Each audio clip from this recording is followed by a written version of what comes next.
Sarah Premkumar, and I was born in Chennai, South India, and I have grown up with more than enough. But my family for generations have dedicated their lives to the cause of the underprivileged in Chennai, doing various charity and social work in and around our community. This is what drives my passions today. My parents, however, decided to move to Auckland, New Zealand in search of a better quality of life and for more opportunities, especially for me. But my heart, it never left my home. I love my home, its vibrancy, its colors, and the people which make it all the more beautiful.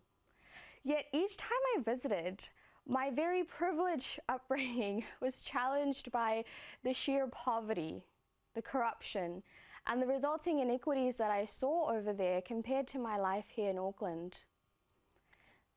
The scenes that I saw played over and over again in my head. The straw-thatched roofs, naked children on the roadside, daily wage workers working day and night in the heat. This led me to constantly question myself, what was my role in all of this? And how could I do something about it?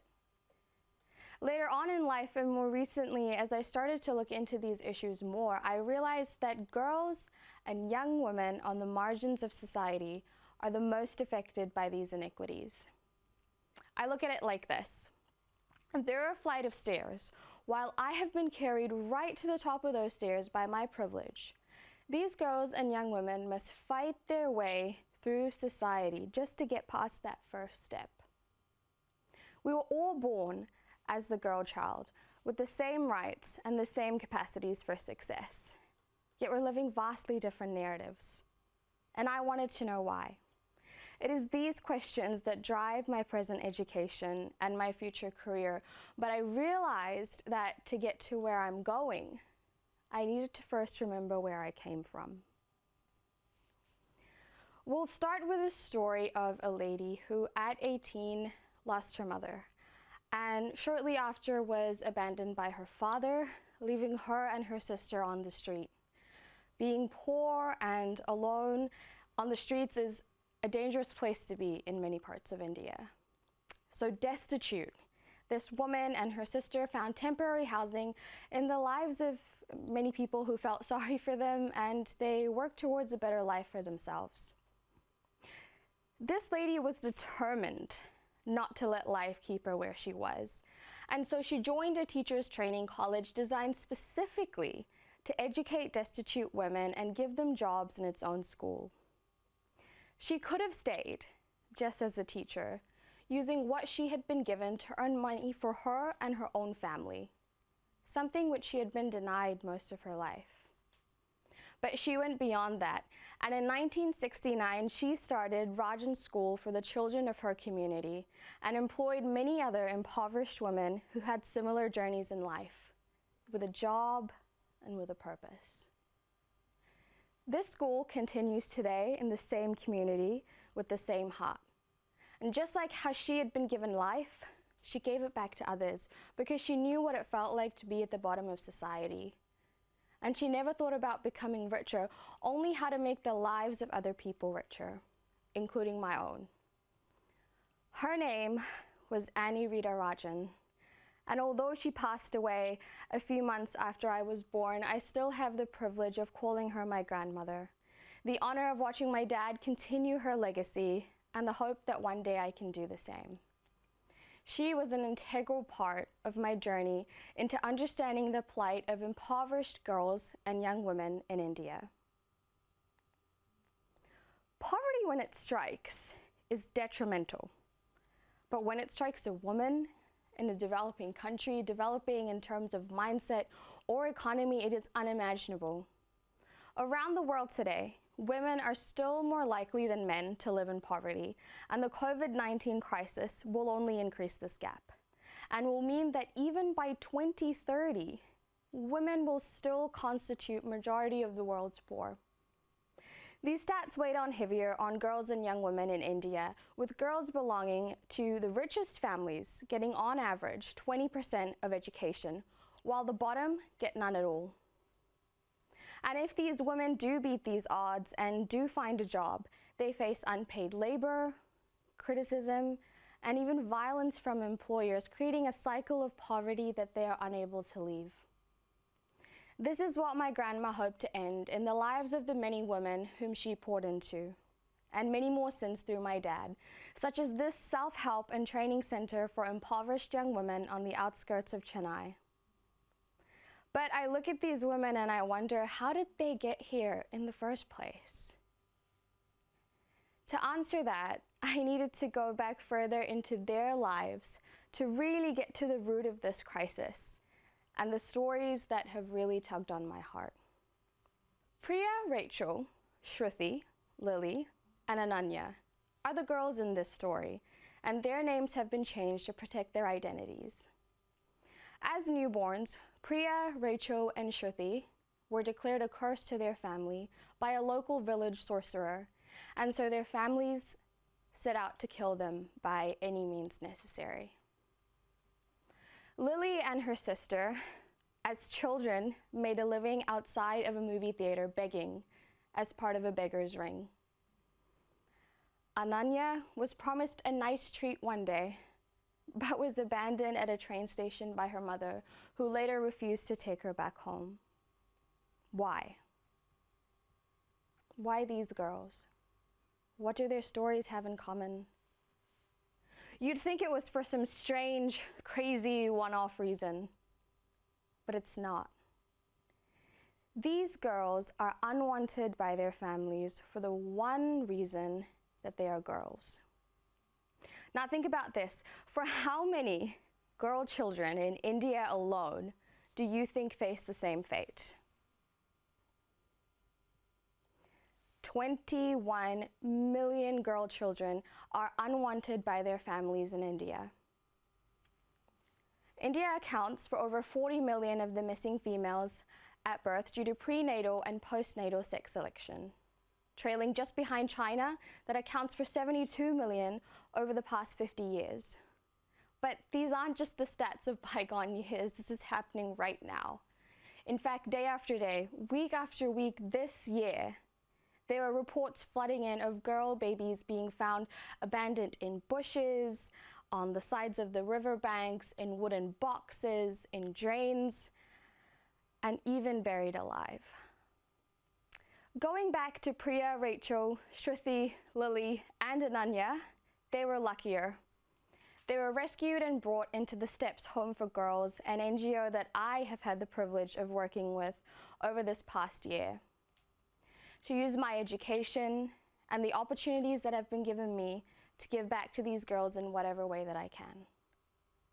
And since their rescue, along with many other girls, they are flourishing alongside the girls which the home has been helped to be adopted and fostered into homes. But not every girl gets this chance.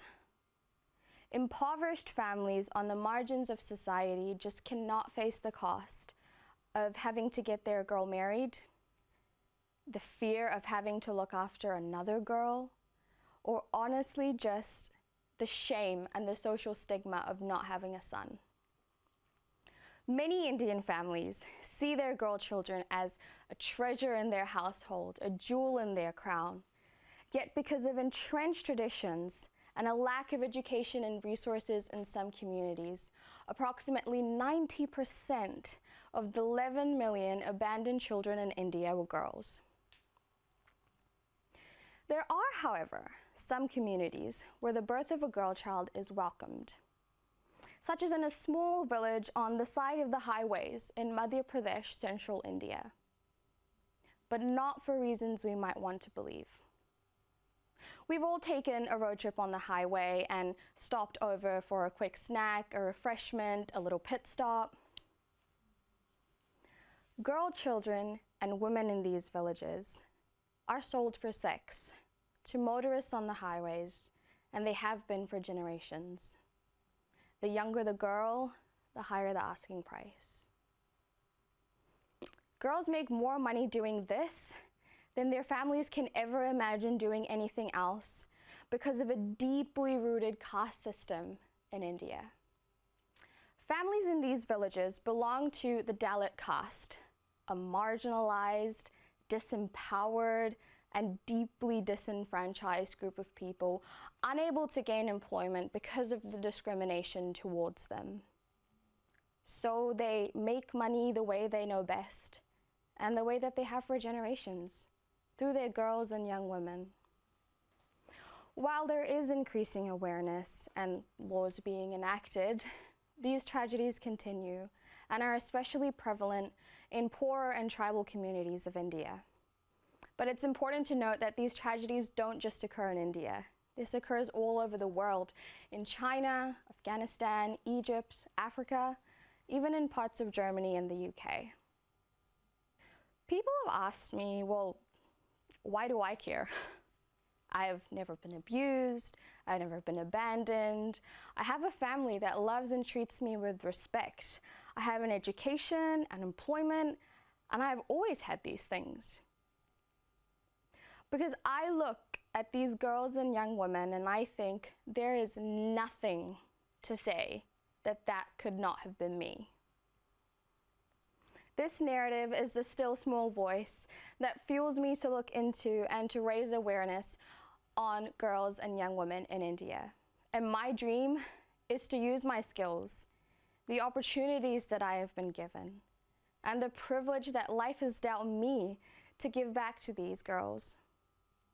I want to empower them with the things that they need, with the skills and resources that they need to reach their full potential.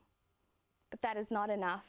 I once heard someone describe the life and the tragedy of women in India as, that's just how it is. But that's not how it should be. Something has to change because we can only adopt and foster and save so many girls. Now we can look at these families and these stories and think about how cruel and inhumane their actions are. And while I agree that that is the case, I also think that shows how we perceive their actions and these issues from our seat of privilege. For them, survival is all that matters. And with that comes choices that they just have to make. They do not have the experiences, the knowledge and the education that we have to know that there might be a better way. And they won't know unless someone tells them.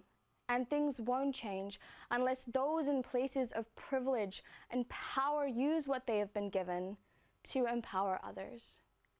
And that includes you and me.